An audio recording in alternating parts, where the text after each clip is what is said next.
Good afternoon, everyone, or good evening, I guess. In most cases, I'm sitting here looking at a map from Blab, and they've got a new feature. They now show you where all the people that are subscribed are from. So this is actually pretty cool. Welcome. Who do we have here?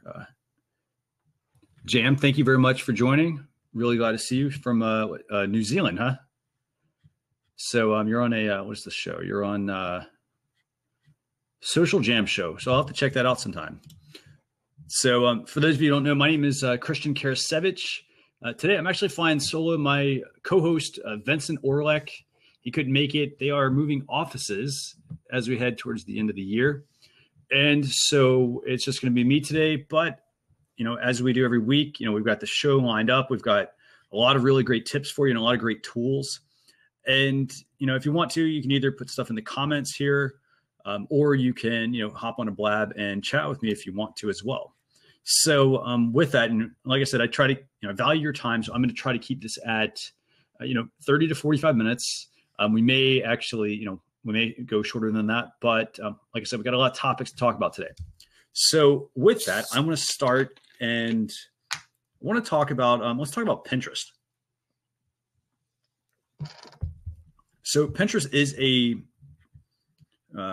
Pinterest has actually rolled out a new update this week, and I'm going to put these in here as I usually do in the comments here. So we've got, you know, Pinterest. What do we have here? Embeddable pins. So that's topic number one here. We've got some really great stuff going on with Pinterest. They are doing larger embeddable pins on websites, and if you go to this link, basically it's going to take you off to the Pinterest blog. But here's the thing. The bottom line is Pinterest has increased the size of pins. So if you go to a pin on Pinterest, you can basically just grab the code and drop it in your website. So why do you think they did this? Well, my thoughts on this are because the resolution of our computer screens, of our phones and whatnot are increasing. So we're using, like, we might use the same size screen, but we're able to pack in more pixels, which means we can put more crisp images. We can make those images bigger and they're going to look better. So I'm actually really excited about this. I like that we're moving this direction. You know, it does mean that if you're going to use something like this, you want to make sure that the quality of the image that you pin is a very high quality image. And, you know, and that's because if your image is not sized properly, when you pin it on Pinterest, it's going to, you know, you want it to stand out. And so if you have an image that doesn't look very good, it's too small, for instance, or it's small now and Pinterest is trying to, you know, obviously move to a bigger size, I think that you're going to want to, you know, either take your photo in a higher resolution or redo it probably, and then try to repin it. This way it looks really good, because remember, everything you pin is representative of your brand. So anything you're putting out on your Pinterest channel, you want to make sure that it looks its best. So that's topic number one for today. Jam, by the way, what are your thoughts on this? Do you think that that's the direction Pinterest is moving, or do you have any feedback on, you know, why they might do this? You know, like I said, my thoughts are that, you know, they're doing it because of a website change, possibly, you know, bigger devices and whatnot. But what do you think? I want to hear from you if you're in the, if you have something, if you want to pop on here or you want to drop in the comments.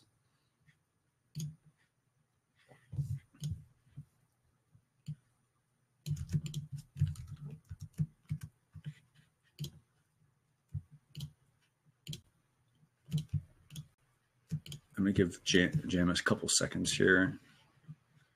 Okay. Well, if you have anything you want to add, feel free to drop them in the comments and I will answer them. So topic number two that we have today, we're sticking with Pinterest. Pinterest is opening up promoted pins for all US businesses. Oh, definitely. Yeah, no worries, by the way. She said she's moving her to a desktop, so no worries. We will definitely chat with you in a minute. So we've got next item.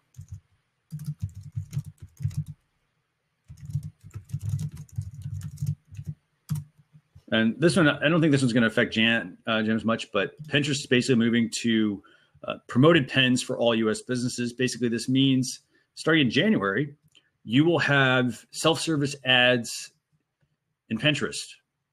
Now, it's nice that we're moving towards ads. You know, I like that, you know, we're finally starting to get into doing just, not just, pin your content and expect people to go find it. You're able to use some ads and kind of, get some promotion out of it to help market your business.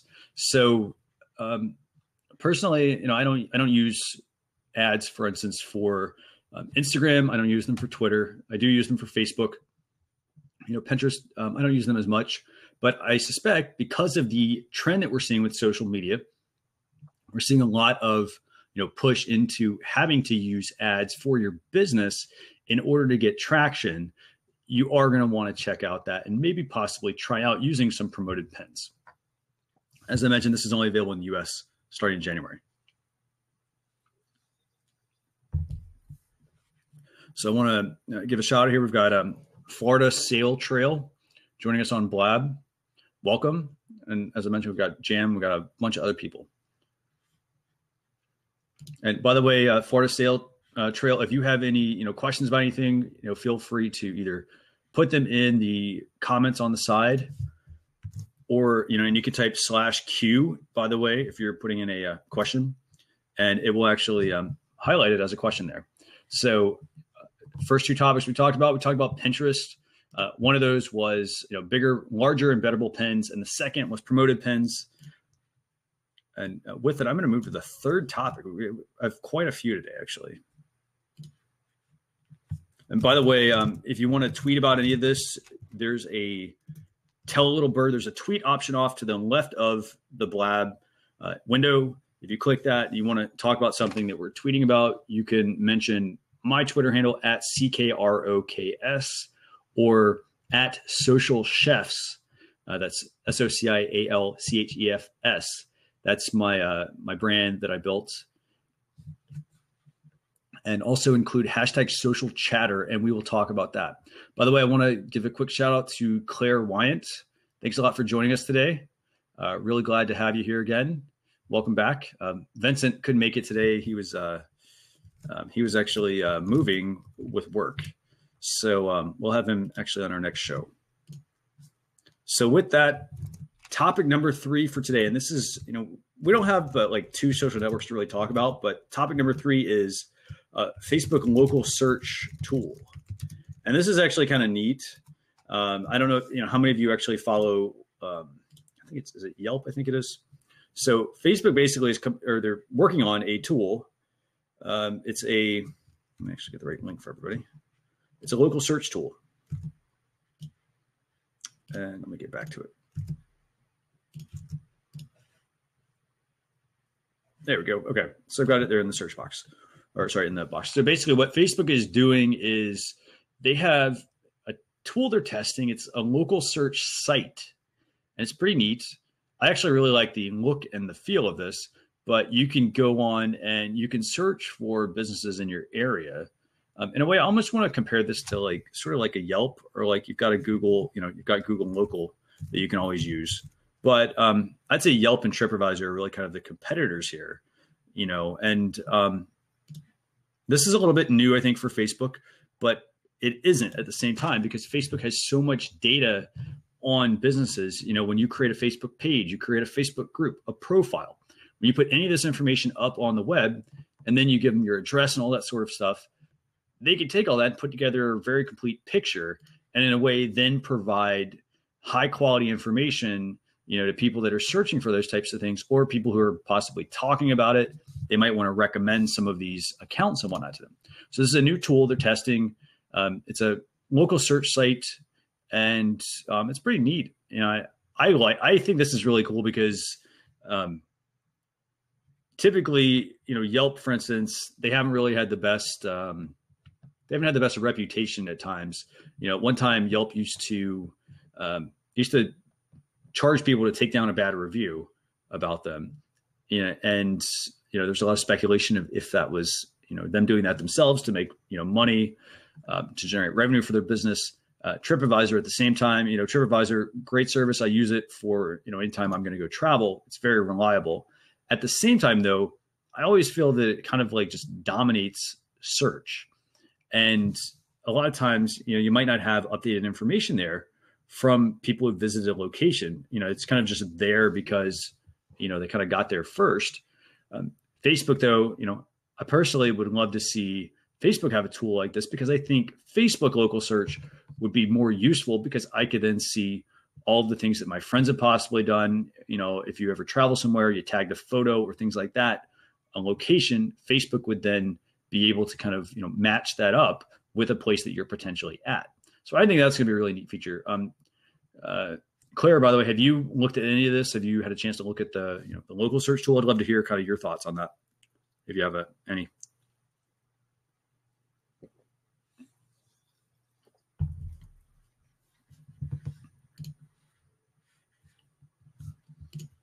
Well, so I put the link, by the way, to that one here in the chat window. So if you want to take a look, you know, feel free to. It's a pretty quick read as far as an article goes.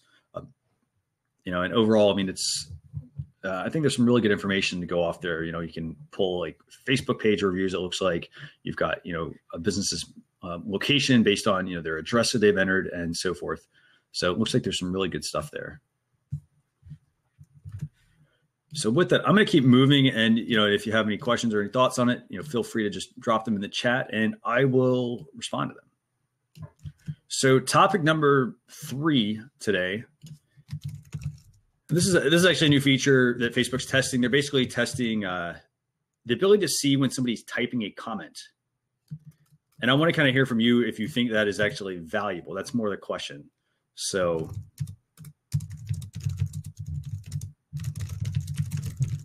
let me drop a link in there for everybody on there. So basically, you can, you know, WhatsApp, for instance, has this functionality. Again, that's a Facebook company. You know, I think there are quite a couple other, you know, tools out there that do the same thing. What's the point of being able to see it? Or what's the point of, I guess, hey, you can see when somebody types a comment. I guess it's to kind of keep you. I'm wondering if these are just little like sticky points, you know, to keep you on Facebook.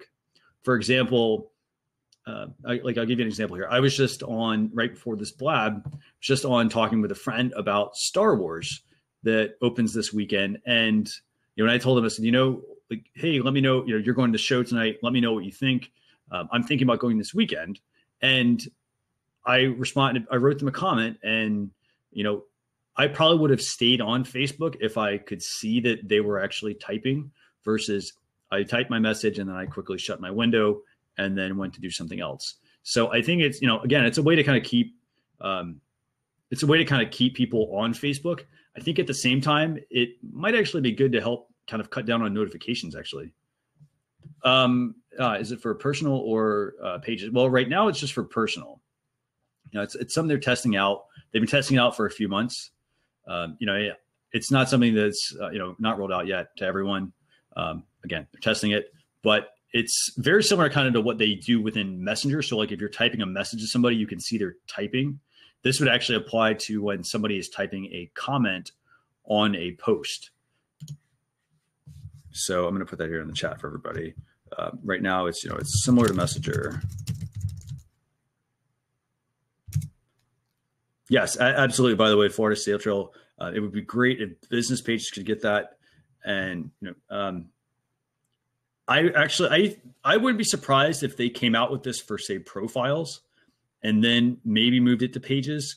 I know that, you know, last week we talked about Facebook page updates. They have some new communication tools that came out. One of those is when a business is messaging me, for instance, through my Facebook page, I will also now get demographic information on the person who messaged me. So I, for instance, will be able to see your Facebook profile. I will be able to see, you know, where you're at, who you work for, that sort of thing. I'll also be able to tell, like, I can put in keywords in the profile, in the message to you, which is actually really neat. And so I wouldn't be surprised if, you know, this is a way to build some more meaningful relationships with people, aside from just, you know, let me leave a comment and like leave. You know, keep me on Facebook. Like if I can see somebody's at least responding, I think I'm going to be more likely to stay on the site for just a couple more minutes. And by the way, for those of you who have who want to know about the new page communication tools, I'm going to put those here in the window for everybody. And I actually did an extensive write-up on all of this. So I agree with you. By the way, I think that, you know, it'd be great if pages could do that. They're also doing things with pages now where if you respond at a fairly, if you're fairly quick with responding to messages that you receive, Facebook gives you a badge to display on your Facebook page, which is pretty neat. Obviously, if you don't respond to them, they don't give you a negative badge or something, to kind of recommend people not follow that business. But I think it's another way for them to, make the site sticky, but at the same time, personalize, make it a little bit more personable. This way, it keeps you as, if you're a customer communicating with a business, this keeps you on the site longer. If pages could get that feature, I think it'd be awesome. So, I think, by the way, in 2016, I think that, I've had a lot of people ask me about social media predictions over the past week. And I think that that's something that's going to, possibly trickle out in 2016. I think you'll start to see a lot of tools come out to pages, not just your standard, hey, go like my page. They're going to want you to advertise, but they're going to also have a lot of really good, I think, useful data that I think you'll be able to use as a business to get to know your customers better and at the same time, build a deeper relationship with them. So that was topic number 3. And I mean, it was kind of minor, I guess, in a way, but I think it could have, major implications, over the long haul. So topic number 4, we're kind of sticking with Facebook Messenger, actually. And I don't know if you have tried this out, but on your Facebook page, you can now have a way for businesses, if you're a business, you can display your Facebook page like box so people can like your page, or they can see who, which of their friends have liked your page. They can also now message you. So it's a Facebook page messenger on your website. And this is actually kind of neat. I mean, again, Facebook is really pushing into trying to get people to stay on Facebook. But this is a really, really, really, really, really good feature. Right now, for instance, most people have a contact form on their website that goes to one place. They have a, if they decide they want to use Facebook pages and have the message feature turned on, if you have that turned on, that actually basically, if they add it to your Facebook, if they add to your website, they will have, a way to message you as well. That goes to, Facebook pages at that point. So in a way, this could be a way for you to consolidate on a website. I got a couple of questions here, actually. Let's see what Jam said. Heard of it. Expanding the Lightbox. Yeah, basically are expanding it a little bit.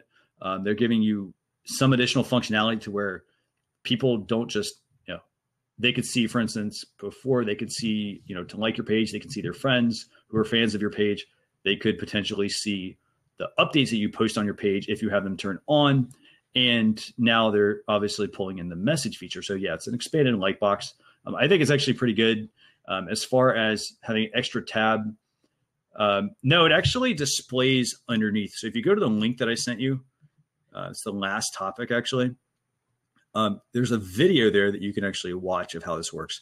Basically, it's almost like live chat in a way. You can message right through the page and it shows up right there. So, again, if you look at it from a website design standpoint, if you have a contact page and you said, hey, I want to consolidate to just Facebook, and use the message feature on Facebook pages, I wouldn't say get rid of the contact tab. Maybe what you'd want to do is, you can either keep people going to your contact page. If you want to get rid of it, you can link it to your Facebook page potentially and have it go to the message feature.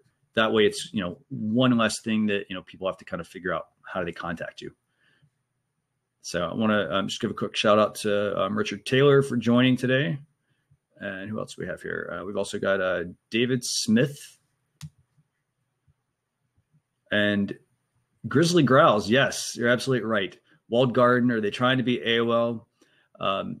Yeah, it is kind of interesting to kind of see what Facebook's doing because they're coming out with a lot of neat little features, but the bigger question is how do they fit into the whole grand scheme of things? Are they just testing these features for something way down the road?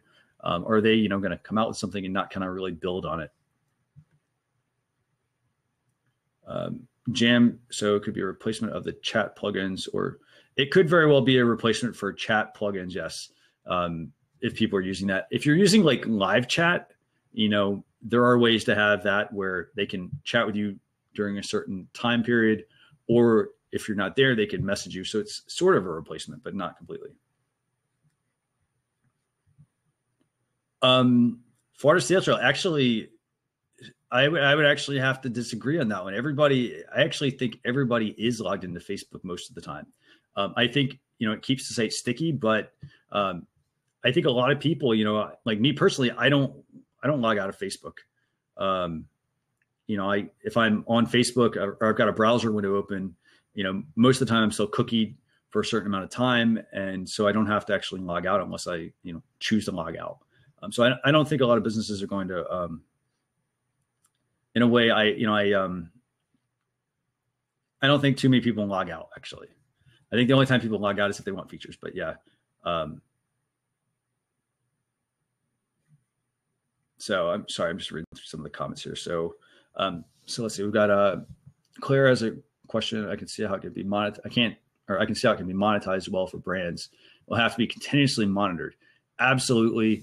I think when you're a business, you kind of also have to figure out where you want to, what direction you want to head with, using some of these tools, because a lot of these features are very nice to have on Facebook. But if you're very small business, you have to look at, what's going to allow me to get the job done in the most efficient and quickest way. I don't want to try to cut corners, but at the same time, I want to make sure that it's simple enough for me to maintain if I'm, a solopreneur. If I'm a very large business, this is where I just want to have it, streamlined to where it's part of my strategy. Let's see. So, by the way, welcome to Bruce. Thanks for joining. This is apparently your first blab. We appreciate, having you on here. If you have any questions on anything, just feel free to let me know, and I'll do my best to answer them.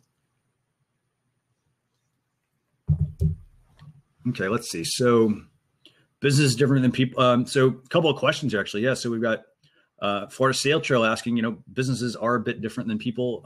They are, but you also have to remember, we've got a mobile phone, we've got a smartphone, we've got, wearables nowadays, browsers, tablets. Unless you're like in a business where you're constantly, not connected to one of those devices, people wouldn't necessarily, be checking that all the time. But Facebook, I think they're just trying to keep it really sticky and kind of, touch points to keep you coming back.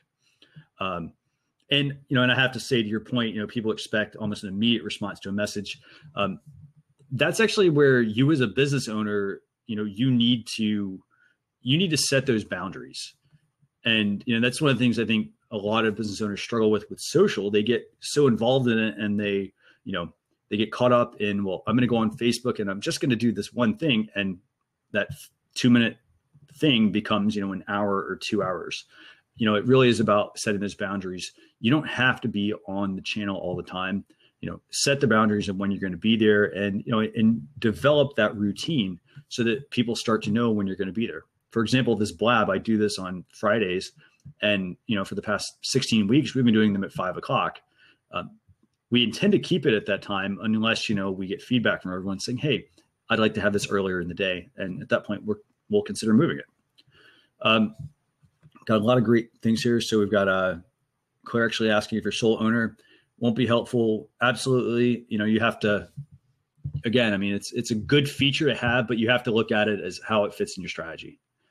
You could have all the bells and whistles on your website, but if your goal is to sell products, for instance, and you add all this other stuff, it's just stuff to kind of like distract you. So I've got Jam here. I'm gonna actually bring Jam on real quick to chat about this.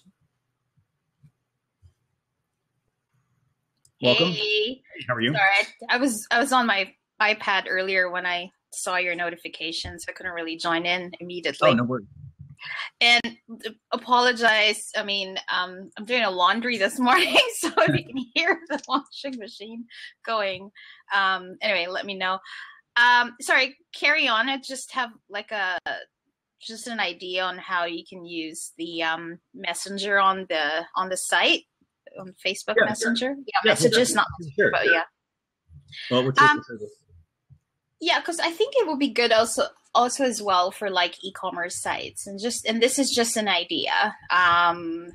Say for example, if I had a small shoe shop, you know, I'm a small business owner and all that, and I'm pushing some shoes this Christmas or whatever, and there's a lot of, you know, it would be great if I was pushing like Facebook ads and the whole campaign is around Facebook, and I do have an e-commerce site, then the messaging would actually, or the messenger could or might be helpful. So during that period, and then you've got one staff there or yourself trying to check and, you know, customer service and kind of helping push the items. I mean, it's just an idea. Obviously I haven't tried it yet myself because it's a new feature, but anyway, that's just a small comment. Yeah, I think that I think there's, you know, I think it lends itself to a lot of possibilities. I don't, you know, they haven't. I almost could see it like this. It almost makes, you know, it almost makes me think that if I'm a business and I'm using Facebook, maybe Facebook is going to roll out different additional admin levels, maybe. Because, for example, I mean, I think that's actually really valuable information. You know, if I'm, for instance, customer support, I want, you know, I should possibly have access to a Facebook page, because then, you know, let's say a message comes in and you've got, you know, your social media manager, you know, managing your channel. Well, you know, what are they going to do? They're going to open that window up, and, you know, I guess if they're using Facebook at work, it's handy. But if they're not on that, if they're not using that tool yet, you know, which most businesses aren't, I'm going to have to pop open email and say, oh, hey, you know, hey, can you check this out? This came in from our Facebook page or something, right? I actually think that that could be useful if I'm a business and Facebook gave me like a customer support, you know, piece where like maybe that person could see, you know, the message that comes in, and maybe, for example, you know, they're doing this new tagging feature, this new keyword feature. I'm actually wondering maybe if that would even be a way to tie that in. For example, if for example, I'm managing that page for that e-commerce business, let's say I put a keyword in for a specific message that comes in, maybe that could then be filtered out to certain people. For example, to the support team, you know, if I put like customer support or something, or customer service. What are your thoughts on that? See, and you're referring to the new communication tools and stuff. And honestly, this is the first time I've ever seen the keyword stuff. I haven't even tried it, so I'm not so sure. I was going to ask you a little bit more about that and how it works. And that's through the messaging tool, right? Meaning business pages, not your, okay. And I just have to kind of absorb more and learn more about it, to be honest. So, yeah. I mean, basically, just to give everybody kind of a quick summary, what it does is, I'll put this in the chat for everybody again, actually. So the way that it works is, if, for instance, if you were to send me a message previously, I would get this, you know, long column of messages. I would click on it, I'd open it, and I'd respond to it. Yeah. And now they actually add a bar off to the side, which shows me who the person is that is messaging me. It shows me your profile data. For example, it shows me where you work, your location, well, not your location, sorry, but where you live, if you've specified that. And for instance, when you liked the Facebook page that we're working with, also what your current time is. So for example, if you messaged me at, you know, like for instance, it's 5:30 here right now. What time is it there with you? 11:30 a.m. Saturday. Okay, so it would basically tell me, hey, you messaged me at 11:30. I can then add at the moment, I can add keywords to kind of categorize you as a certain type of user. I might put you as like a VIP. Maybe, for instance, maybe you're part of a certain business unit. Like, for example, maybe you bought one of my courses. I could put a keyword in for one of those courses. I can also add notes about you. So like if, for example, maybe there was an issue and it needed a resolution still, I can put a keyword in there to kind of, you know, to flag that. So that's how it works right now.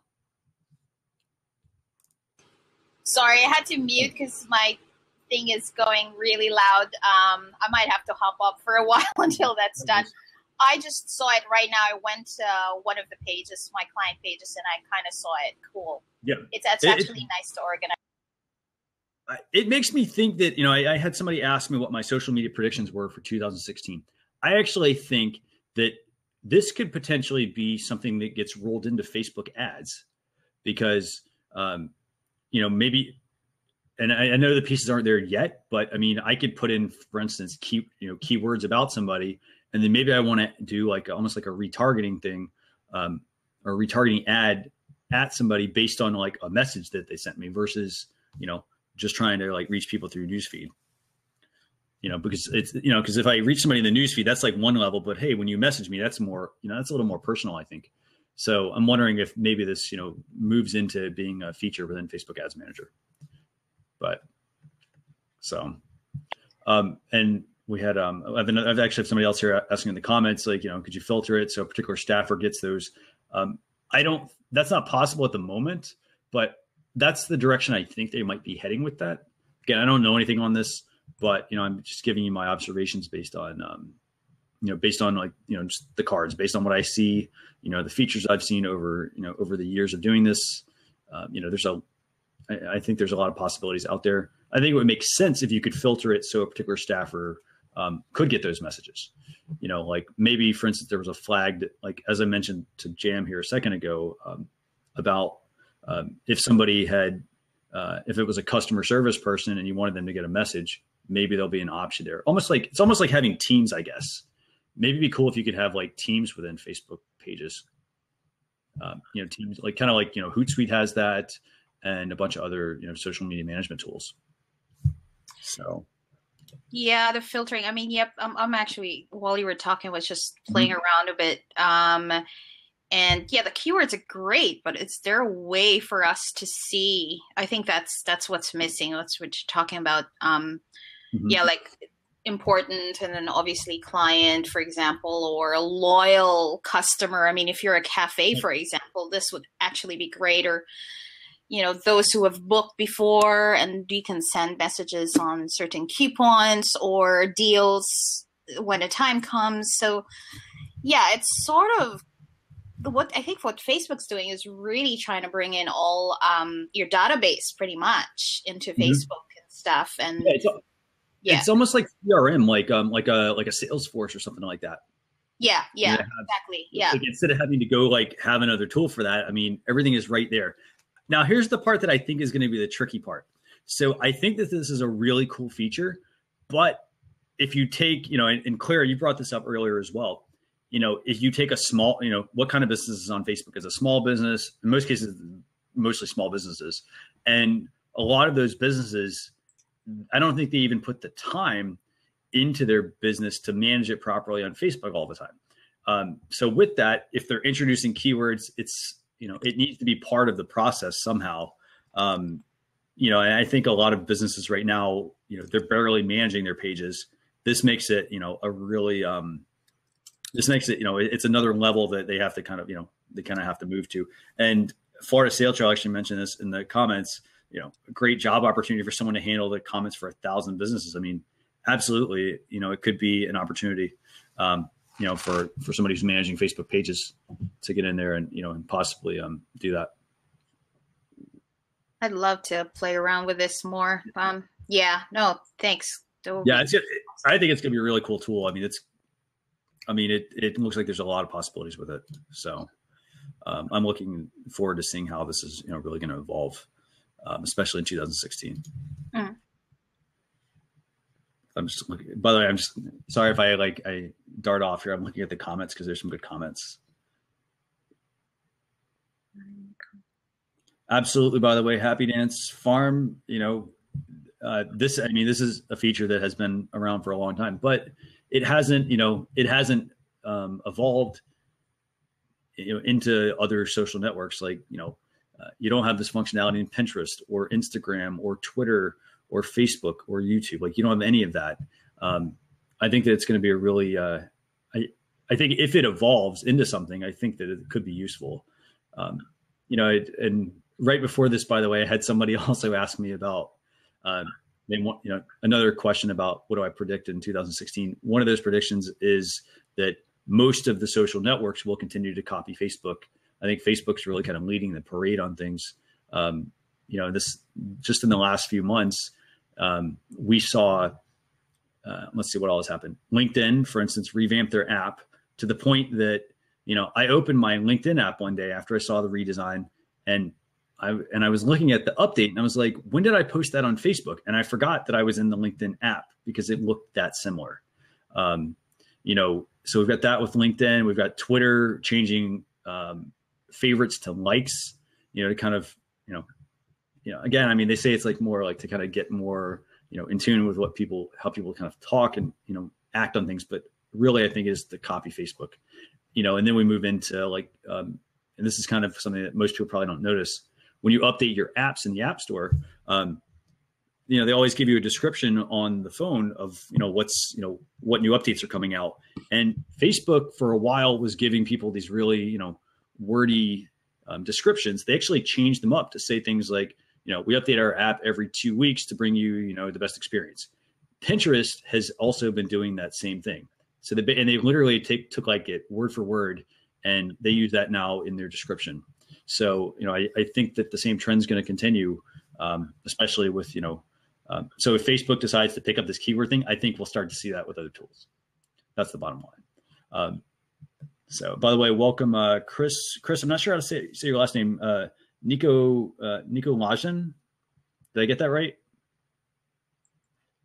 Awesome. Thank you very much. That was a really big guess there.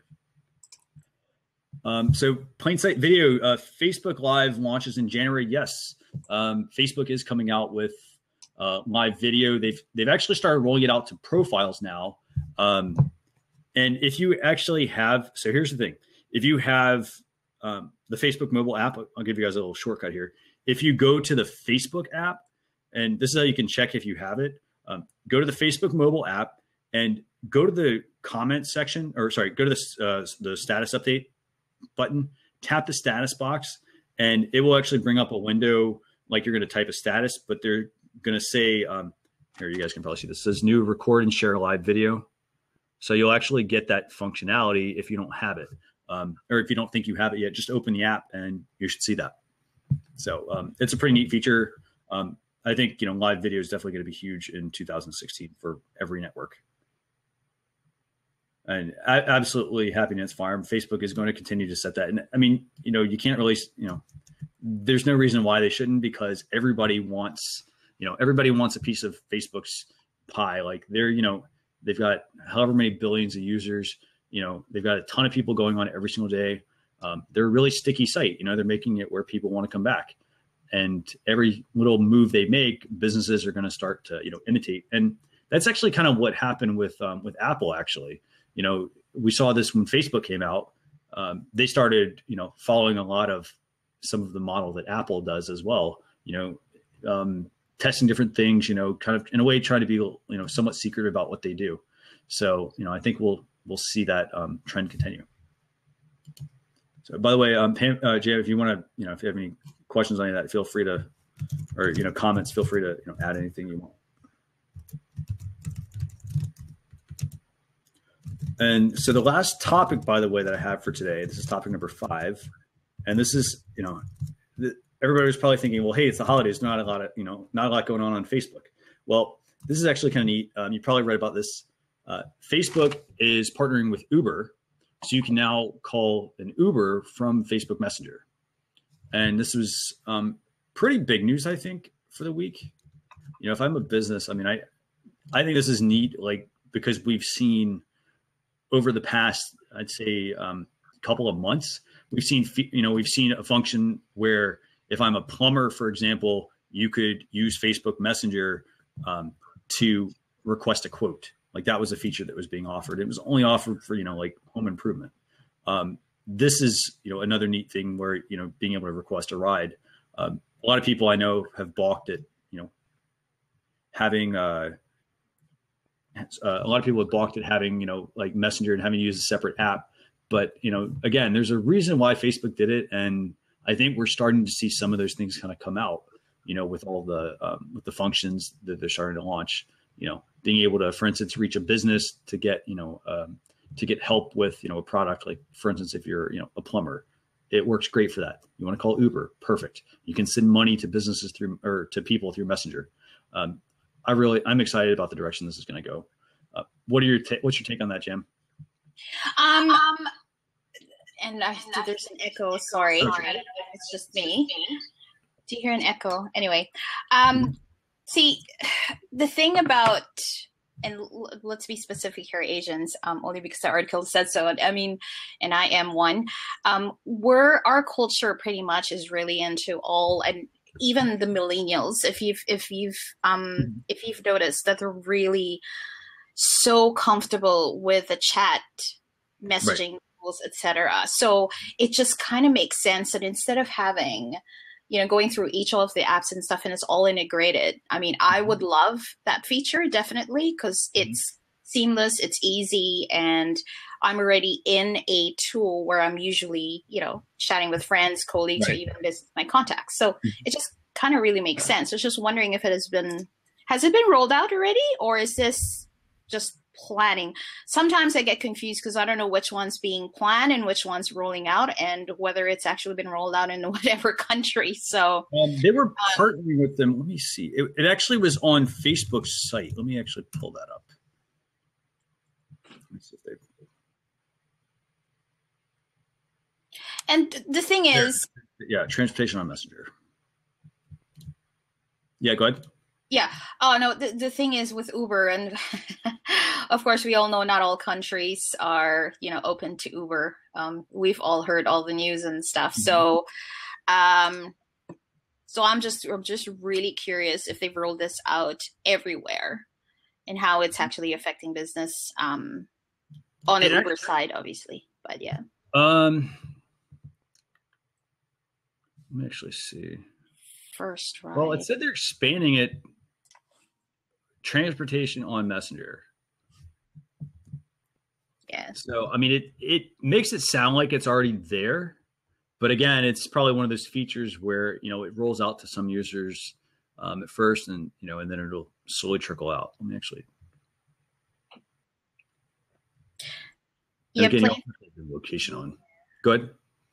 No, I was just going to say plain sight video. We're talking about the Uber app. Well, basically the integration of Uber within Messenger. So, see more coming up. Yep, exactly. Yeah, and I'm going to go through some of these. I'm going to go through some of the questions. There's a lot. I mean, there's a lot of good. I love the discussion. I mean, lots of great discussion here. So, let me go all the way back here. So, Florida Sale Trail. How many social media programs will small businesses have to keep continuously updated?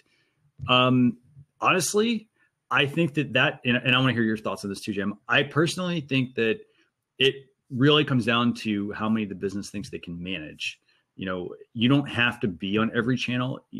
There are ones where you should at least be aware, like for instance, like Yelp or, a service like that. You want to make sure you at least know, one, you want to make sure you claim your business. If somebody's on there and is talking about your business, you want to at least look and see who's talked about your business.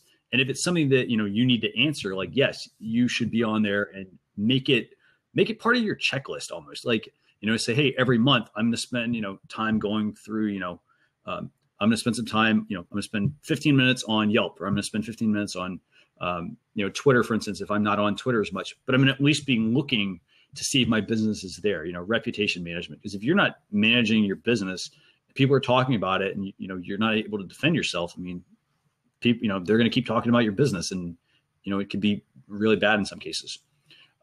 So basically manage only the ones that you have the time to manage. So what are your thoughts, Jim? Well, I tell most of my clients are small businesses, and mm-hmm. I always say go for one as much as possible, then master it.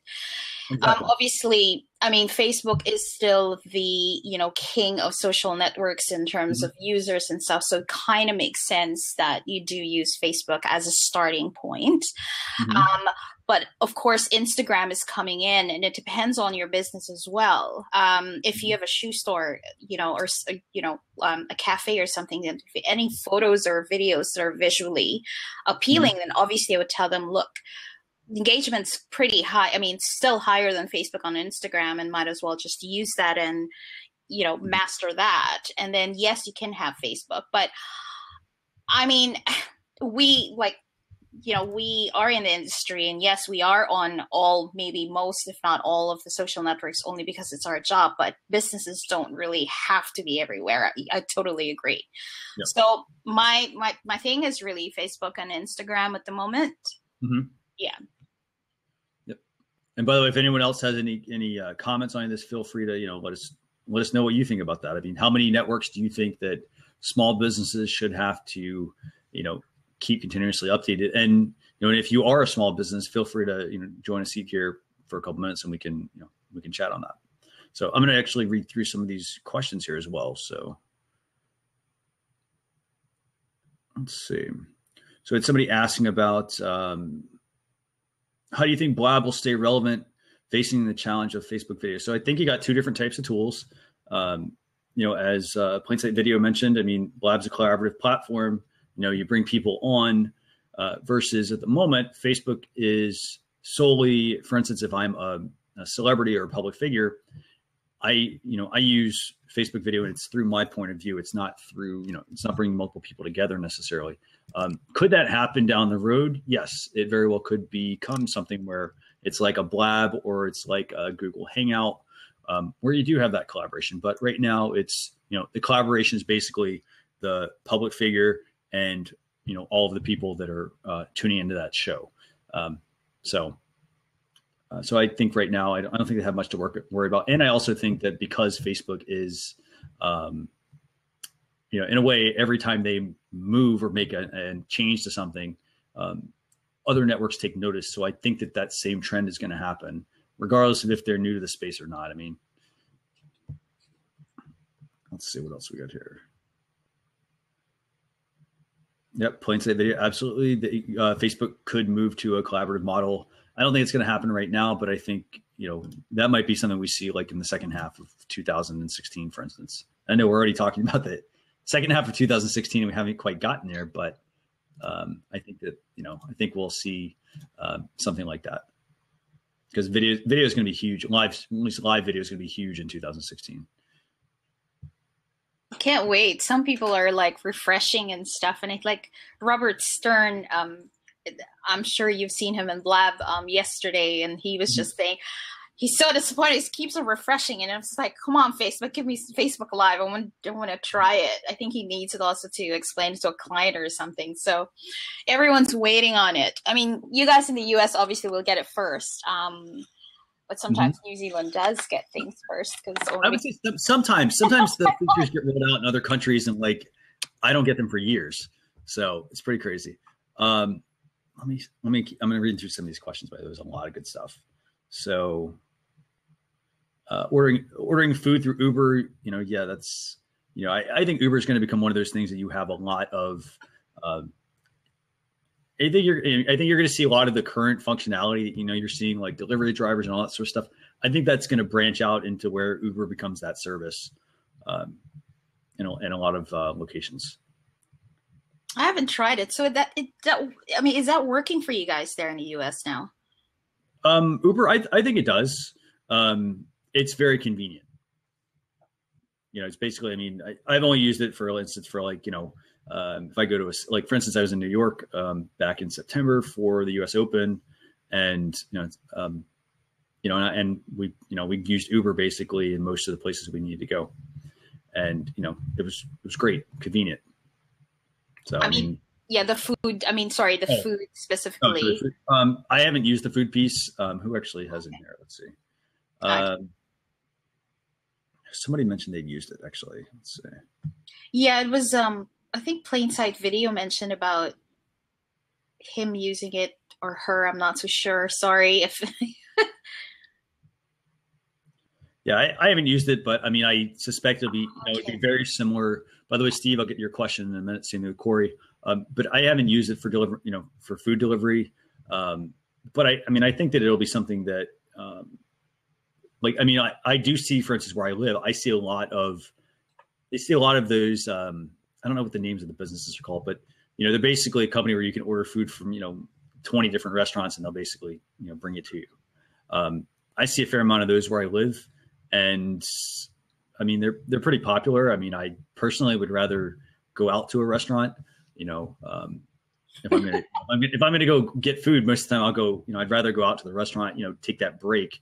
You know, if I'm gonna be at home, I'd rather cook. So, you know, so that's one of the things where I don't use it, but I know depending on the city you live in, I mean, it probably is great. You know, if you're in like a New York, or maybe you're in a, you know, like, you know, I'm in Washington, D.C. So, you know, like if you're here in New Zealand, I mean, the culture really, I mean, it's, I'm used to, I mean, I originally came from the Philippines and stuff, and and I'm a city girl, and we're so used to delivery and stuff. So moving here ages ago and up to now, I mean, it was like, why isn't there any delivery? Because sometimes you get lazy and just want to stay home, and, or it's too cold, say during winter, and you'd rather just snuggle into a blanket and just have food delivered on like Saturday night or something. And it's something that's kind of not really popular, at least in New Zealand, here in Auckland. So I don't know if that's going to change, if in case Uber does say, I mean, Uber's awesome here in New Zealand, by the way, a lot of people use it, but when it comes to food delivery, I'd love to see how that changes everything. Anyway, that's just my, I mean, so, and I don't want to get off too much of a tangent here. Yeah, sorry. This actually reminds me of, you know, for example, and this is totally random, but today there was an announcement that Target is potentially launching an Apple Pay competitor. Now, I think it was last week, it was Walmart was launching a competitor to Apple Pay. So I'm actually wondering, you know, like personally, I think that there's no need to have, you know, these other, you know, companies try to compete with Apple and Google for their mobile payments. And by the way, this is a short aside here.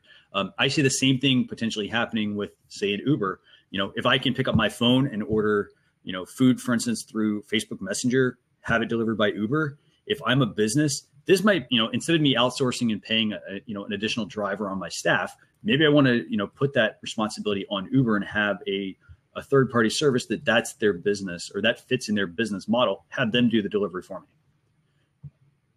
So, you know, I think that it's really, you know, I think that it can be very convenient. By the way, there's lots of people talking about food in here. So let me see. I'm getting hungry. It's close to lunchtime here, by the way, guys. Saturday, 11:50, 10 minutes before 12. So anyway. Bullet point. Okay. Unlike the motion. Yeah. Plain sight video. Yep. Good point. Yep. I mean, a lot of people are going to use these services. Peaches McIntyre. Can you tell me how to schedule the Blab interview?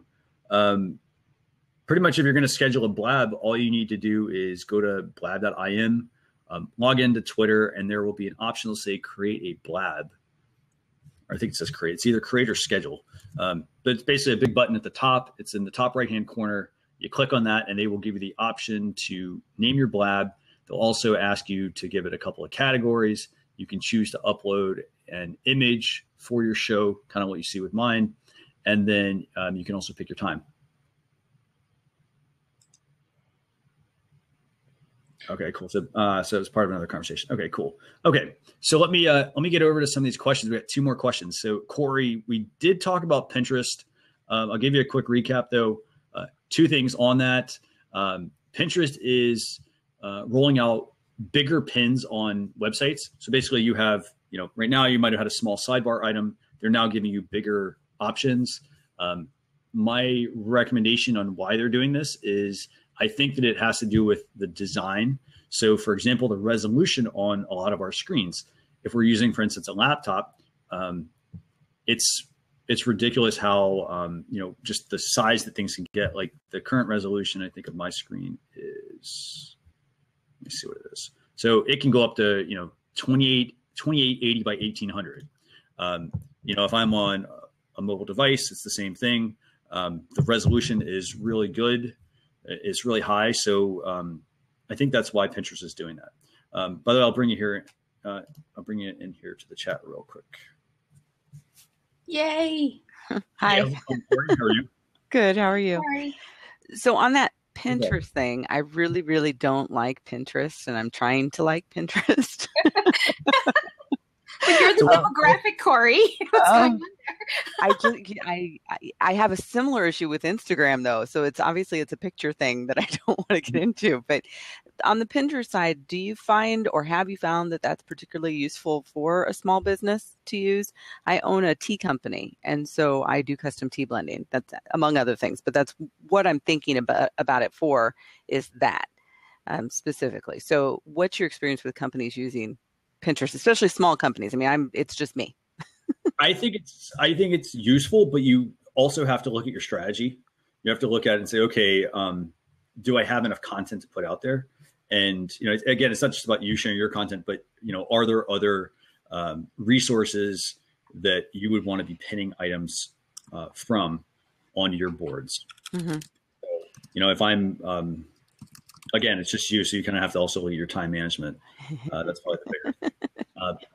I could see you use it. Honestly, I could see, I think it's useful for pretty much any business, but I think you really have to dial in what you're going to use it for. If you're sharing teas, for example, maybe you want to put together like an infographic, for instance, look at some of that demographic like data. Do you get a lot of people asking you like, hey, how long do I steep black tea versus green tea versus, oolong tea? By the way, I drink tea as well. I drink ginger tea though. So, but again, you have to look at it and say, okay, like if there's a lot of people that want that information, maybe my infographic is going to be useful, or maybe want to commission and have somebody design an infographic for me. That's one way you could do it. If you've got videos on your other channels, maybe you've got a YouTube channel. Like I actually, over on my Pinterest channel, I have a video board that I use, and every time I put a new video up, I pin it to that board.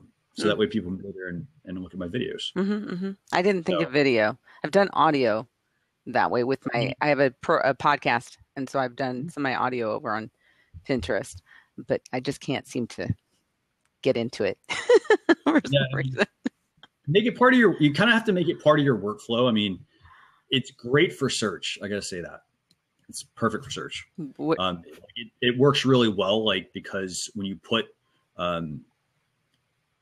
very descriptive things on there, like they do tend to perform very well. Pinterest is a very high website traffic driver. That I know. What I understood was it's just right behind Facebook, isn't it? In terms of traffic? Or is it, because I thought it was Facebook, Pinterest, and then maybe Twitter, but I'm not sure. Yeah, I mean, everything changes so much. I mean, I'd say test it out at least in my business. Spend a little time on there and see what kind of traffic you do get. And they're doing ads now. Is that right? Pinterest they started doing they're going to roll out promoted pins. That's what it was. US businesses. Okay. But they haven't really done that yet. Not really. It was, again, it's just like what Instagram did. Like they roll them out for like large businesses, people with huge budgets, and then now they're going to start to trickle it down. Right. So. Trickle down theory. Got it. Absolutely. And I don't, you said you run a blog, I think, right? I have a podcast. Okay. Do you have a blog at all that you use? I have several. Okay. Well, I was going to suggest, so I'm actually going to put this here in the chat for you. This is actually a tool that I think any business can use. If you have if you want to make your blog content, like for instance, say you take your podcast and put it into a blog, you want to make sure, your images are there for people to be able to, to pin to these sites or to share on Twitter or Facebook or wherever. There's a tool. It's called Social Warfare. Social Warfare. I'm giving you a link in the chat window there for you. Okay.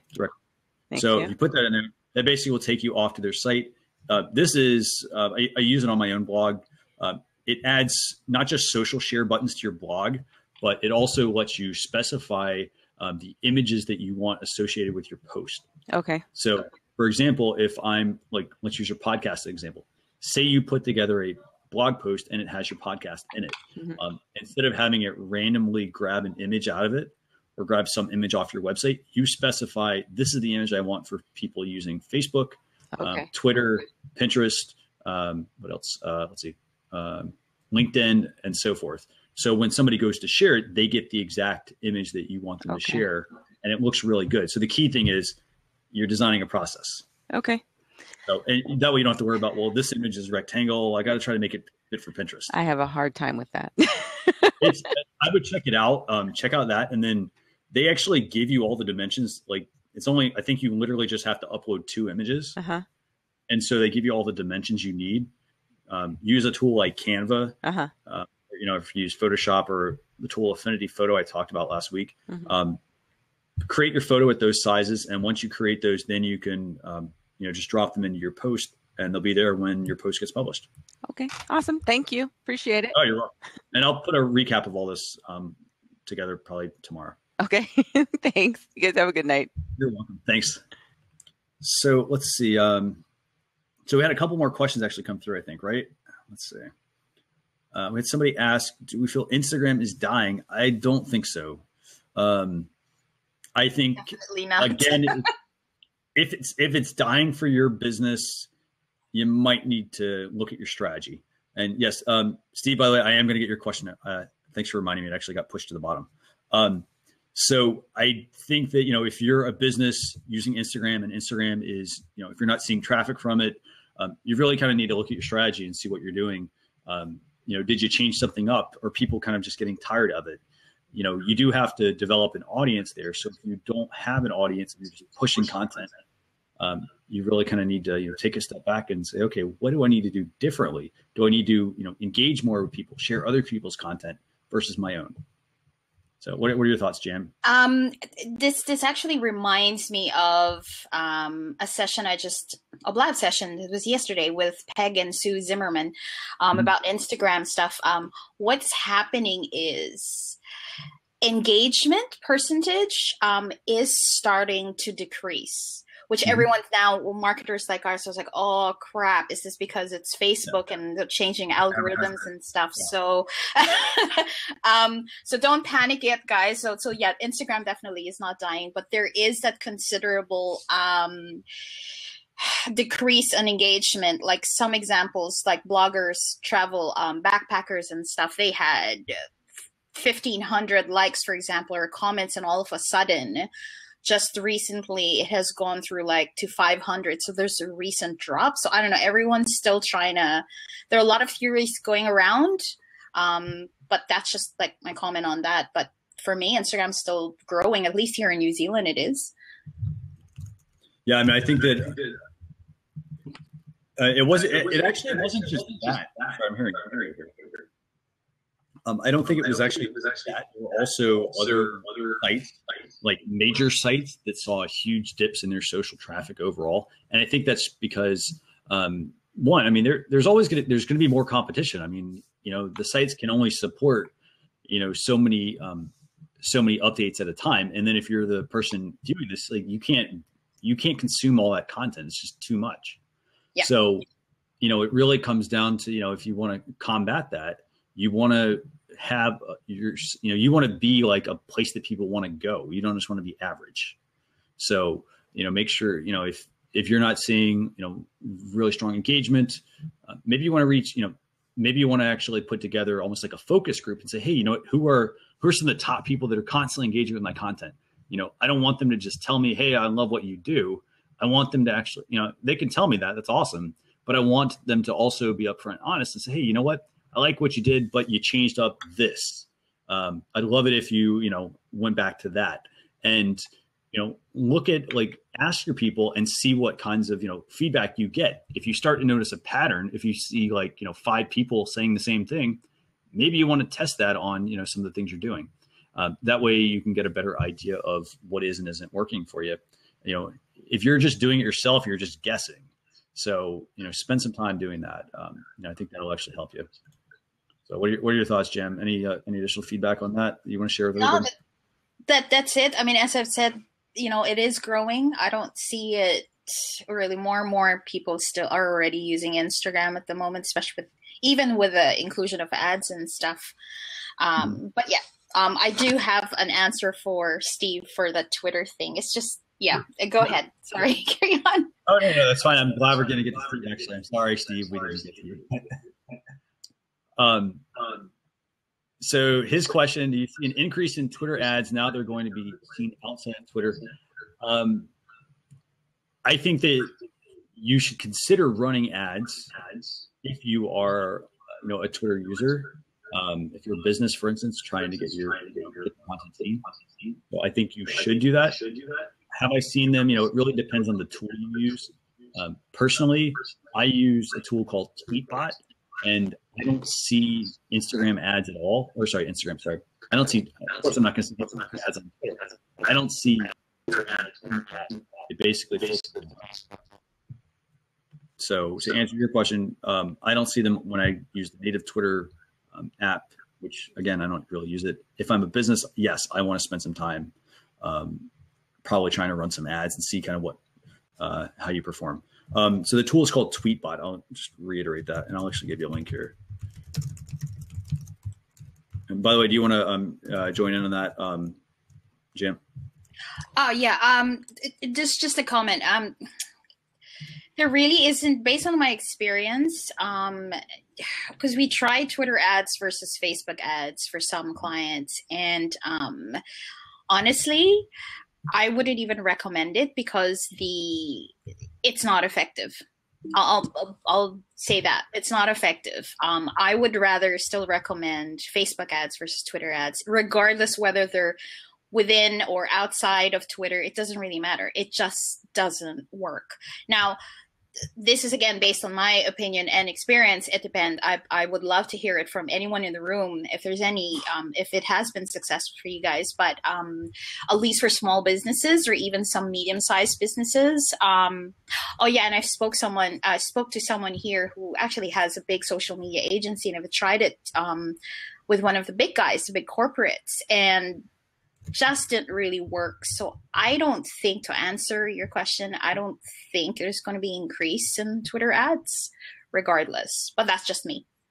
Prove me wrong, guys.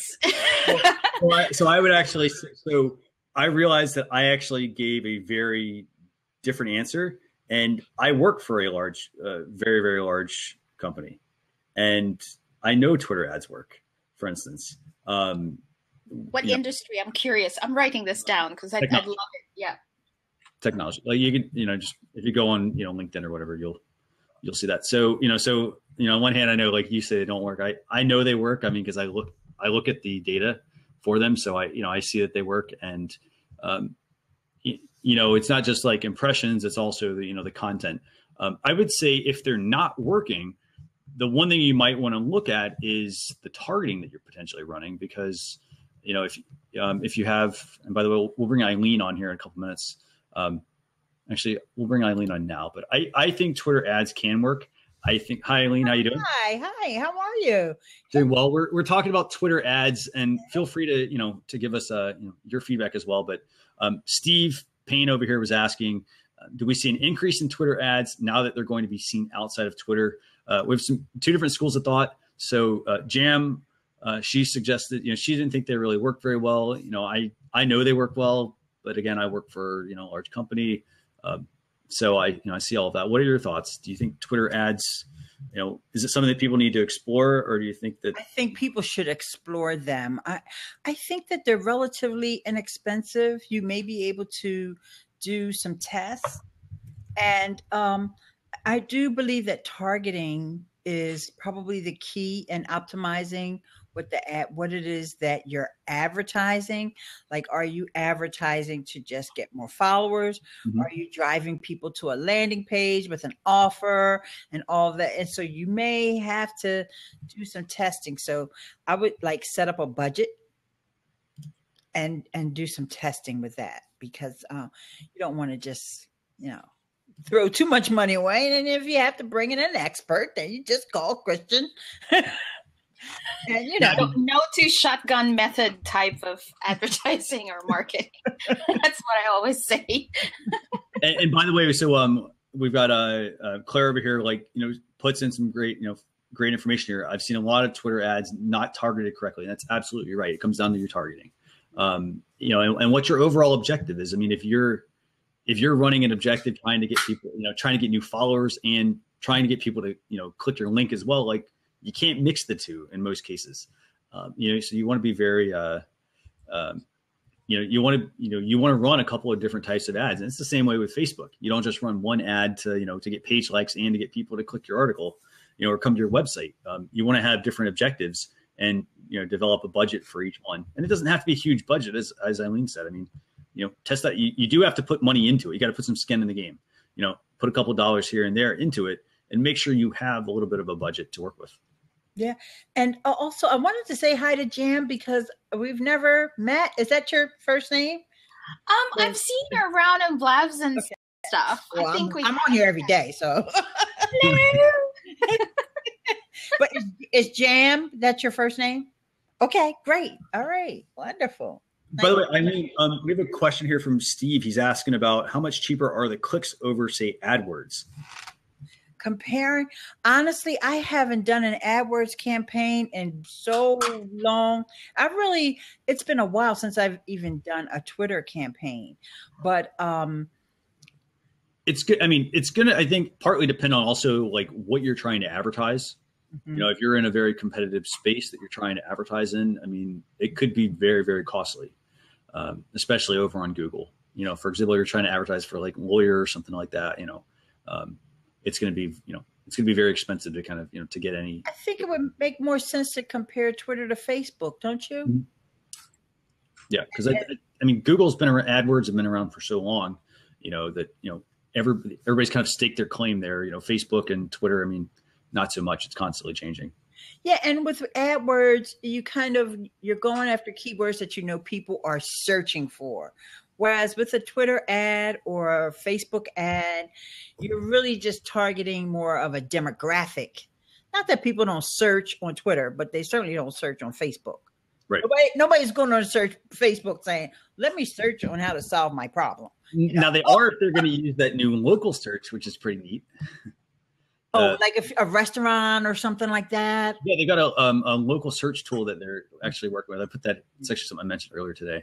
Yeah, that part I could see because you might be searching for a coupon if you want a pizza or something like that. Yeah, that might be fun. And I wonder if Twitter's doing that as well. I'm not sure. I know Twitter's like. I mean, they're rolling new stuff out all the time, trying to kind of get some traction. I mean, so I think if Facebook comes out with it, I think, yes, we will see Twitter come out with it or a variation of it, because that seems to be the theme right now. Yeah, and I do think that that's part of Twitter's little identity problem there, because I do hear a lot of people saying, oh, Twitter ads don't work. That's not the first time I've heard that.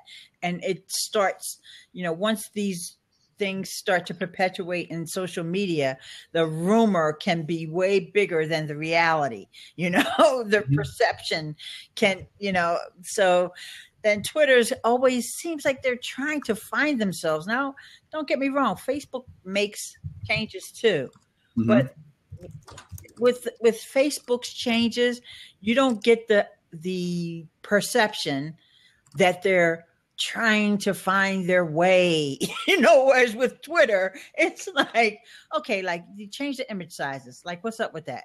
Like, who are you trying to be like now? You trying to be like Instagram? It's not going to work. Yeah. They changed, they introduced video. Then they said, okay, we can make it longer. And so it always seems like Twitter is trying to shuffle around. So that may also be one reason why there's this perception that Twitter ads don't work. But I think that this is a good opportunity, guys, to try it, because there are a lot of people that aren't doing it. Whereas with Facebook, pretty much in any niche, people have, got ads out there. So, and that's a great point. I mean, to try it before everybody kind of gets into it, because, like Google AdWords, like people that wanted to try it, now, like if you go try Google AdWords, it can be very expensive to run those. Facebook ads, it can be very difficult to get placement because, you're competing with, a lot of businesses, Twitter, like Instagram, for instance, you may want to try some Instagram ads, Pinterest. We mentioned those earlier. You may want to try that as well, because Pinterest is now, starting to roll that out to everyone in the US. So, it's a good opportunity to, have a little bit of a budget each month and say how much, let me put a little bit of this towards my, monthly, my monthly advertising, and see what I get out of it, and learn from each thing. Sorry. Go ahead, Lan. It's Eileen. Eileen. Okay. Sorry. This is how I get people to remember my name, Jan. Eileen. Eileen. Interesting. It looks like double L. I know. It's the font. Darn it. Can't get that font off the internet. But anyway. No, I just have a follow-up question for you guys on Twitter ads, but carry on after you. I kind of lost my thought there. Sorry. It'll come back to me. Go ahead. What was your question? No, so specifically, I mean, are there certain industries that would actually work with Twitter advertising?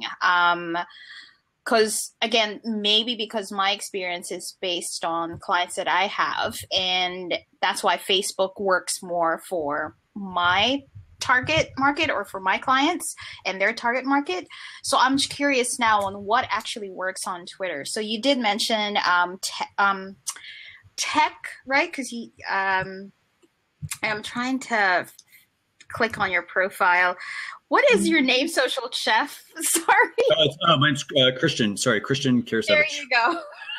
We've been here for like the past hour. Christian, so I know you mentioned about tech, and that kind of makes sense because a lot of people on Twitter are, either in an industry and stuff. But I don't know. How about hospitality? How about financial industries? Okay. Short question, what industries do you see that makes actually Twitter ads work for you or for them? Can I just give my little 2 cents on this is I think there is some industries that it won't work on.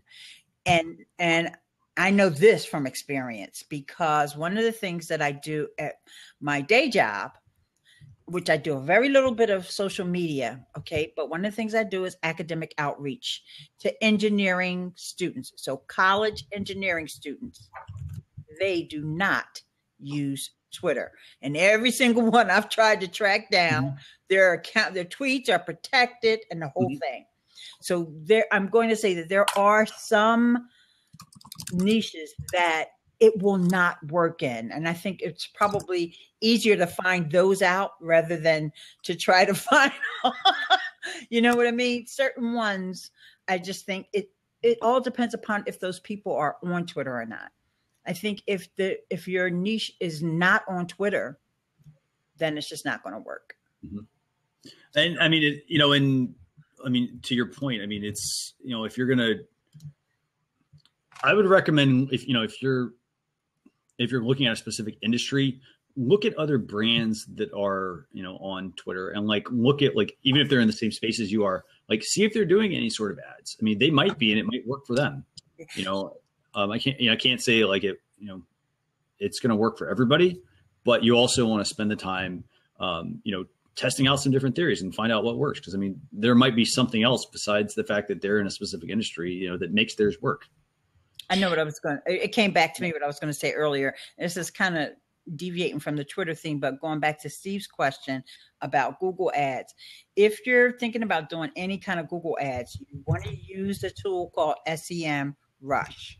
And you would use that for Google ads or YouTube ads. And I wish they had this functionality for Twitter as well, because you're going to be able to see all of the competition, what exact ads that they're running and how much money they're spending on the keywords and the whole bit. It's one of those things where you want to try to get your research done within like a 14-day trial, because it is kind of an expensive tool, and it's good for somebody who's running campaigns for people, not just like somebody like me, just a blogger who just I couldn't afford to pay for it on a monthly basis. But the time that I had with it, I actually ended up with a 90-day trial because I was on a webinar, and I found out, I was like, oh my God, you can find out. It's almost like you're in other people's Google AdWords accounts. Mm-hmm. You know what keywords there. So if they had a tool like that for Twitter, and I bet somebody somewhere working on it, but Twitter's API is, it's sort of closed off. Mm-hmm. Before I forget as well, in terms of Twitter ads and effectiveness and stuff, I just realized as well, it is targeting. And in terms of users, obviously you guys are in the US, we're here in New Zealand, down under. And in terms of users on Twitter, I mean, seriously, it's very low, which makes sense which makes sense why Facebook actually works better in terms of Twitter and all that. But thanks for your insights. That's awesome. It's just interesting. It really is different per country or per region as well. Absolutely. So I didn't realize you were in New Zealand. So are you doing local marketing, or is something that you're trying to target the local area? Yeah, so most of my clients, if not all, actually, maybe just a very few, they're really local businesses, and small businesses is huge here in New Zealand. It's like huge, like almost every Kiwi that I know or, who lives here actually has a small business. So, that's a hint for you guys. That's your market. But we're not a lot of people here, so actually, there's a lot of folks on Blab here that are from New Zealand. You'd be surprised. I think you guys may have a higher representation, based on your population of New Zealand. Well, penetration of the internet, usage is very high in New Zealand. That's one thing for sure. Yeah, so Twitter. Not Twitter. Just don't like to tweet. Oh, I've tried to convince some people and stuff. If you're in tech, yes, definitely. We're all on Twitter and we talk. Yeah. Anyway, but that's just my insight. Sorry. Carry on. Yep. I wonder with this is kind of off topic, but I would just wonder with Periscope, because I'm seeing a lot of you guys on Periscope. So I guess maybe they're just like using Twitter, like with here, you gotta have Twitter in order to get on Blabs, and you gotta have it to be on the scope. So maybe it's the same type of a situation. Yeah. Interesting. So and that's good. That's the thing is, your market. Okay. So that you need to stick to Facebook, right? Because that's where everybody's at, right? Exactly. Yeah. Absolutely. Wonderful. So, so that I guess you answered the question. How are Twitter ads seen outside of Twitter? Because this is news to me. I'm just hearing. Oh, it's what they're doing is they're actually testing. So when you're not logged into Twitter, they're going to show you ads. It's basically the bottom line. Or like a remarketing kind of thing, like. Well, it's just if you're not logged into here, I'll actually. But you go to Twitter, but you're not logged in. Is that what you mean? Okay. Right. If you're not logged in, or if you're not a user, yeah. Okay. If you're not signed up, for instance, like that makes sense. Basically, you'll be shown ads. Okay. So that's obviously seeing stuff, but it's not. So okay. So that's what they're rolling out. Yeah, and Peaches, I guess she's not. I'm not sure if Peaches is still here. No. We chatted about that one. Yeah. Yeah, about Instagram. I don't think it's dying. I don't know what you guys said, but no, we said no. We were in the same boat. We said no. You probably want to look at what you're doing, because if you're not seeing, if you're not getting traction on Instagram, then obviously you might need to adjust some things, because it definitely is still very much alive. Oh, alive, yes. So, yep. But absolutely. So with that, by the way, I'm actually gonna. Do you have any other questions or comments on anything? Otherwise I'm going to jump into my tools for the week. Okay. Go ahead. Okay. So, and by the way, thanks for sharing SEMrush. That was a good recommendation. So, tools for the week. Speaking of sharing, we've got, as I mentioned, I try to pull out 3 tools. I'm going to start with tool number 1. This is, it's called TweetDis. Oh my gosh. I have that installed on my blog. In fact, the guy, Tim Solo, is the one. Yeah. Oh, he's one of my guest bloggers. It's a neat little tool. Basically hold on one second. That's strange. Sorry, their website just seemed to crash. Basically what it's letting you do is it's letting you add tweet this functionality to your blog posts. It's like a quick click to tweet, but yeah. Absolutely. It's basically a styled click to tweet, and it actually looks really good. There's a couple of examples that are there on their website in that link. It's also sort of similar to Social Warfare in a way, because it's a WordPress plugin. This is a WordPress plugin that lets you add click to tweet functionality within your blog post. If you get Social Warfare, that adds social sharing buttons. It adds the ability to specify images, and it gives you a little bit of a click to tweet option. It's not as robust as TweetDis, but again, here's the thing. I would recommend, if you're a business owner, test out, you don't have to buy all the tools. Most of them have a trial, and see which one actually works the best for your business. You might decide, hey, you know what? I don't need Tweet this because, hey, I have social warfare. Or if you don't need social warfare, maybe you just want tweet functionality. So I'd look at doing it that way. Corey here, thanks. Yeah, Sumo Me. Yeah, they do have something I think similar. I'm not a Sumo Me fan usually. I tend to stick to other tools that I think work very well, but Sumo Me does have something that works as well, similar. So, do you have any? What are your thoughts on Tweet This, Eileen? Oh, I love it. I like I said, Tim and I are buddies, so he asked me about it, and I was like, no, I'll give it a try. And I love just going back through my old blog posts. And what I like about it is you can format the tweet different ways, the styling of the way it stands out in your blog post.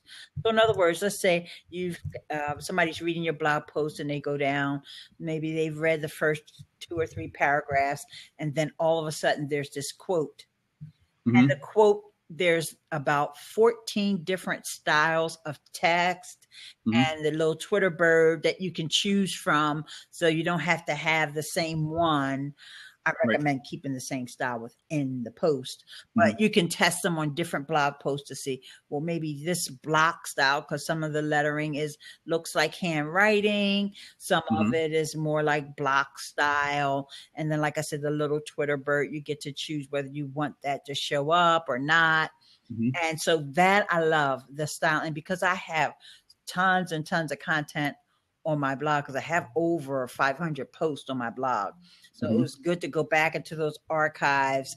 And then that's also a way that helps you with, instead of just alternating the headline of the post, you're actually doing that with the Tweet This. Who's how you really pronounce it? Yeah. DIS, Tweet This. And mm-hmm. So I love it. Yeah, absolutely. I mean, I think the name of the game with everything is experiment and test, and find something that really works for your business, because there are a ton of tools out there. And, if you don't, if you want to make sure like your experience for the reader is a good experience, and you're going to get, some of that engagement having, tweetable content within your blog posts. So that's tool number 1 for the week. Tool number 2, I don't know if you've used this one, Eileen. This one is actually called Narrow. No. Actually, let me. Sorry, I got distracted by some of the comments. That's okay. Yeah, and also while you're looking at that, I just wanted to say I'm not sure about the Sumo Me is a freemium, meaning they have a lot of free tools in the plugin, and then there's paid tools. And I'm not sure if the Tweet This part of it is the free or not. Actually, I met Noah Kagan too. I met him in person. Mm-hmm. He's way cuter than he looks on any of those ads y'all see. I just want y'all to know that. And I actually told him that. I was like, get a new photographer, honey, because you'll meet you in person.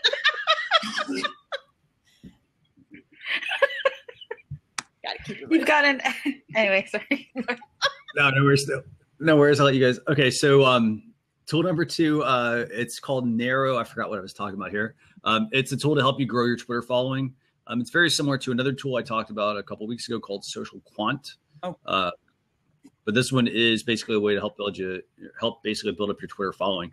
And that's one thing also, by the way, if you're advertising and you don't really know who you're advertising to, you may want to work at, building up a quality targeted audience so that when you do advertise, you are reaching the right people. You may be trying to advertise to people that, a bunch of random followers.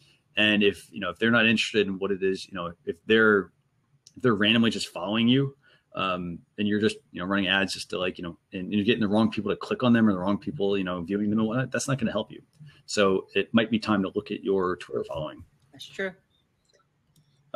So Claire, they were just talking about we're talking about SumoMe. We were talking about how it was a freemium tool, and then Eileen was talking about how I guess Noah needs to hire a photographer. So, by the way, Claire, thanks so much again for joining. Appreciate having you this week. We'll have you on the next show, which will be in a couple of weeks. So that's tool number 2, by the way, guys. Narrow. Narrow is not a free tool. You get a 7-day trial. It's $9 a month per account. So, if you're an individual business, small business, $9 a month, it's really not much, given the fact that, if you build a quality target following, if you build a high quality targeted following, and then you start to push out updates that are relevant to those people, you'll easily pay for your $9 a month that it's going to cost you. So that's tool number 2. Have you used that one, Eileen, at all? Or? No, I got to be honest with you. I have not used any tools to grow my following, and sometimes I regret that. Because I see these people, I'm like, how you got 60,000 followers? So here's the deal. You don't have to use tool. I mean, you really don't. I mean, if you're very engaging, I mean, you don't have to, you don't need that. I mean, you don't have to use all these tools. But, if you're a business that, you really kind of need to ramp up quickly, and you don't have the time to engage as much, you may want to get some tools to kind of help you. That's true. So, there's there's tons of tools out there for pretty much everything you want to do. So, tool number 3, this is, it's a new tool, and I'm mentioning this one, they're doing, this company is also doing something this week where they're giving you, they launched basically a library. It's a marketing library. It's full with, there's an image gallery. What are they giving you? A couple of marketing courses, some landing page templates. They've got some really good infographics. Lots of very good ebooks, and I really like listening to their podcasts. So it's the Lead Pages Library. It's a free tool. You don't have to have a Lead Pages account with it, although I really like Lead Pages. I also mentioned this because they're rolling this out, and they were giving, I guess, they give you actually, when you go to the site, they're actually giving you I think they're giving everybody Starbucks gift cards or whatever, just for, giving them some feedback on how you would use their marketing library. I also mentioned this because I was featured on their site this week. We're talking about landing pages and conversions. So in the podcast or on one of the blog posts? I was actually on one of their blog posts. Let me see if I can get that blog post link. Let me see, where did it go? Here, I'll actually put the tweet in there. There it is. I just wanted to real quick, someone's saying that they need our help, but they're not saying whether it's on topic or off topic. So you may want to wait until he stops recording if it's off topic. Okay, if it's off topic, then maybe you want to wait until he stops recording. We'll discuss that afterwards. Sure. And then let's see. So, Corey, just a webinar with them yesterday. Awesome. Absolutely. And so I share this because what they've done over the past, I'd say, couple of years, I mean, I've been using them for a number of years, but they basically have, in addition to providing like a great landing page tool, they also have been providing some really good courses. I'd say, like, for instance, for like setting up like a funnel, for instance, they show you how to set up, a nice landing page funnel, for instance. So if you're a business and you're running, for instance, Twitter ads, maybe you want to try to funnel some of those people back to your website. And it's important you have a place that you drive those people to, and that's set up properly so you can capture those leads or sell more products. So I recommend checking out the resources. And as I mentioned, they're free to check out, free to download and whatnot. So really good stuff. So are you a Lead Pages customer, Eileen? Yes, I love it too. From the very first day I heard about it, I was like, I got to sign up for that. And I kept it on my radar. And really one of my favorite podcasts, as you mentioned podcasting earlier, is the one who convinced me to get it. And that's James Schramko.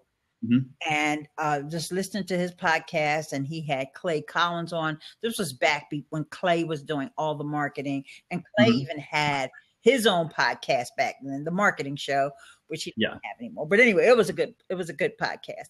And so I love all their materials. They have so much training, guys. that, I mean, even for free, even if you're not a customer, like this library that Christian just referred us to, is fantastic. So I endorse that 100%.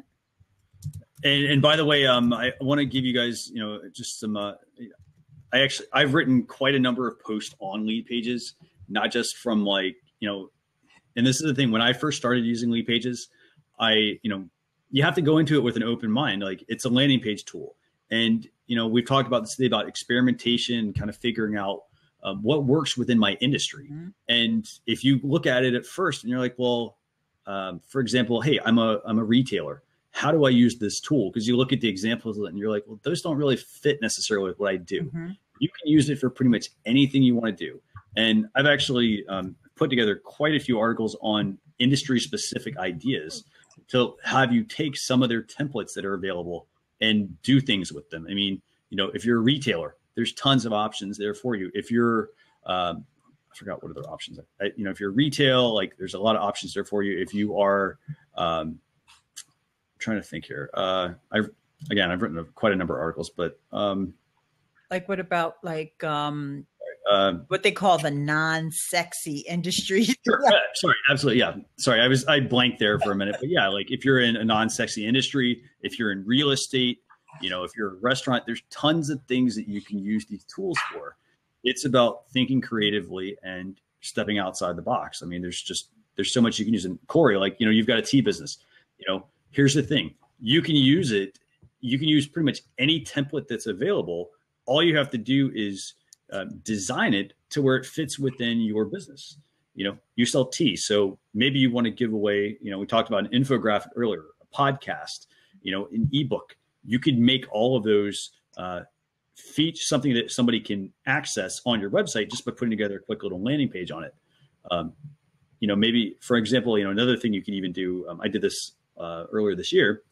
If you are looking to, for example, you want to be a resource for something, maybe you want to create a page using their template that talks about books, for instance, for tea lovers. So that way, you're providing a resource to people that want to learn more about tea, or the steeping process or things like that. So you got a ton of options there. I can't recommend it enough. I mean, and I'm not just saying that. I mean, just because I like the tool. I've been using it for, how many years has it been? For me, it's a long time, actually. It's been at least 2 or 3. Yeah. I think 3 for me. Yep. My daughter uses it as well. She's got a web design business, and she uses Pages. It's about taking looking at the tool and saying, okay, you know what is my industry and what kind of thing can I offer?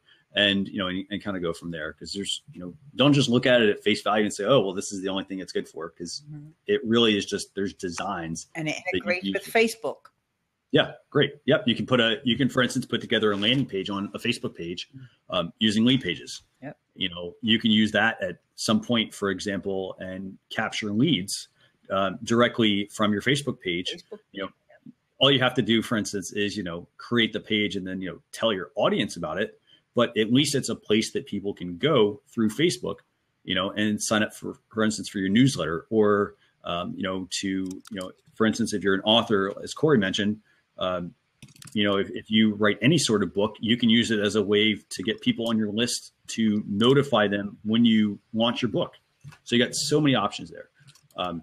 So does anybody have anything else they want to add today, or because I know I've kind of run over.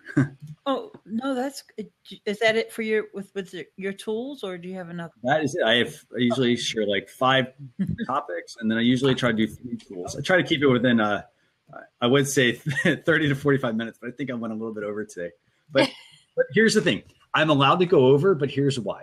I'm allowed to go over because we're not going to have a blab show next week because it's Christmas. Right. And then the week after that is New Year's. January 1st, New Year's. So we will be starting up on, I think it's the 8th, if I've got that right.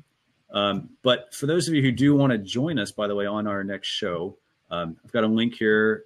Let me give you this. Oh, great. You have it scheduled already? I already have it scheduled, yes. Great. So you do this on Fridays? I do these on Fridays, yes. Okay. And, I think I may have I showed up a couple of times before, but I don't think I realized that you were doing it every Friday. So even though I know it's not going to be the next couple of weeks, I'm definitely going to try to hang around and join you. Yeah, it's So I'm just gonna put that- I yeah. love the recap for the week because sometimes I don't really get to see all the news. Do you know what I mean? And I blame work. Anyway, but yeah, so cool. Hey guys, before and I need to go because I've got actually oh yeah, I'm working on a Saturday, right? Close to Christmas. If you guys are open, because New Zealand is, I would say, very still behind on social media, which kind of gives people like me the leverage to kind of knowledge.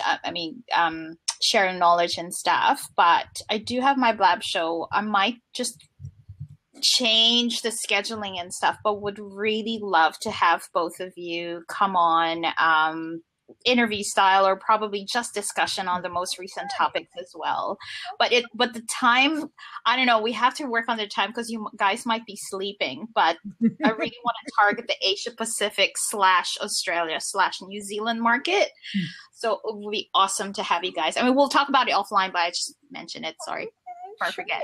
Great. I followed you on Twitter, so you can DM me and I'll give you my email address. Awesome. I'm following you guys, so yeah. Cool. Thank you so much. And I'm also at CKROKS. That's my personal handle. So I mainly do this on here as Social Chefs, but I can jump on as either one. So this has been an absolute blast, by the way. Corey, actually, you asked, well, I know when your blabs happen. So I put a link in there, I think right above the one that I shared. No, I didn't see your link for your next scheduled blab. Oh yes. There it is. It's Blab. I'm sorry. I got it. Yeah. So there's Blab 17. I'll put that here at the bottom for everybody. But that's episode 17. That will, if you subscribe to that, I will, that'll get you on the Blab. And then the other thing is I put that in there as well. If you text Social Chatter to 33444, that'll actually put you on my Blab email list. Basically, I'll email you typically the day of with some of the topics that I'm going to cover. And I'll also send you a link to last week's episode. This way you can go on and check out some of the tools and watch the video and whatnot if you missed it. But this way you'll know what we're going to talk about, and you can come on here and join, as Jam and Eileen have today. So with that, by the way, and I think we still have a question that we're going to answer. We will answer that after. Oh, sure. Bye, I was just saying we'll join that one afterwards. But Great Merry Christmas, Happy Holidays. You too, guys. Thank you, Christian. Thank you so much for making lurk. It's fun. I mean, thanks for joining. I really appreciate it. I mean, it's always so hard to sometimes get people to stop in. A lot of times people are like, well, I'm not camera ready or whatnot, Yeah. So my hair is not. And nice meeting you, Eileen. It's nice meeting you too, Jam. We got it. See you guys. Thanks everyone in the chat as well. Bye. Okay. Bye-bye. So we're going to pause here and then we'll answer any questions. Okay.